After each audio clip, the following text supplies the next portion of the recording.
I will say this, though, Chris, as this system has been a little bit delayed in getting here, some of the places that maybe we're going to see a little bit more snow, we'll see a little less. Temperatures are rising, so what would have been snow will now certainly be rain. That is the case for New York City. So we're taking a live look outside. This is from our camera atop the Empire State Building, and you can see we're cloudy, but it's still dry. But we're at 40 degrees right now in Central Park, and we've got temperatures that are in the upper 30s and low 40s for so much of the area right now that any moisture that falls will do so as rain. Now, don't get me wrong, there are plenty of cold communities. Certainly, you look up around Kingston, 29 degrees. Certainly, anything that falls there, you'll be seeing some snow. And we do have winter weather alerts in effect until midnight. What you see here in pink for Sullivan and Ulster counties, winter storm warning; in purple, winter weather advisory. So still expecting to pick up several inches of snow before this turns over to rain.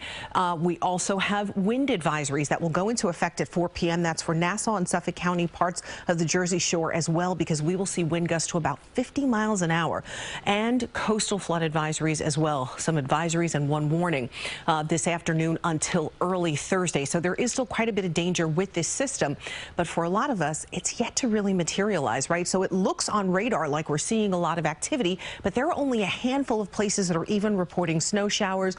A lot of this rain, for example, not making it to the ground, not quite yet, but we'll start to see those drops coming down here around Hackettstown. We are seeing some of those flurries and some light snow showers. So we'll start to see that stuff getting a little bit more pronounced here over the next couple of hours. This is a big picture look at the system, and of course it has been really devastating as it's moved across the south. For us, we're expecting to see some heavy rain and possibly some thunderstorms with this tonight as well.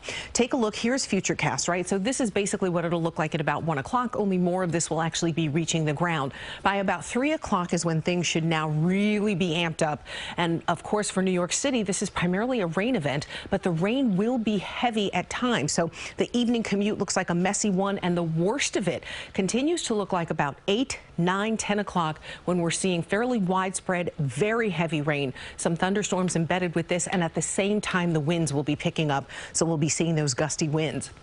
We're still looking at those tough conditions around midnight, but then on the other side of midnight, things start to taper off pretty quickly. When it's all said and done, just north of the city, we may pick up a trace to an inch of snow potentially, but again, mixes with rain so very quickly and then changes over to rain. So really, when we talk about accumulation prior to rainfall, it really is going to be our northern and western suburbs where we could pick up the 3 to 6 inches. But the rain is impressive. We could pick up 1.5 inches of rain easily in New York City.